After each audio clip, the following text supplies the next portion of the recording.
Get in the car at once. I should never have listened to your friend. This city is much too dangerous. Dude, no, stay! I have to go. I'm sorry, Marinette. Fought so hard for me to be here. I wouldn't have minded being stuck here a little longer with a friend like you.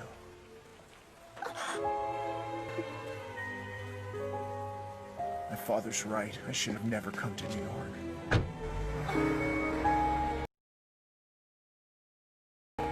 What is wrong with you, Marinette? Couldn't you see that he was just waiting for you to tell him to stay?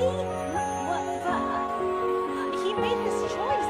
What did you expect me to do? It doesn't matter what I expected you to do. Who's Adrien to you? A friend or more than a friend? There will never be a better time to be clear with yourself, Marinette. Do you want him to leave or do you want him to stay?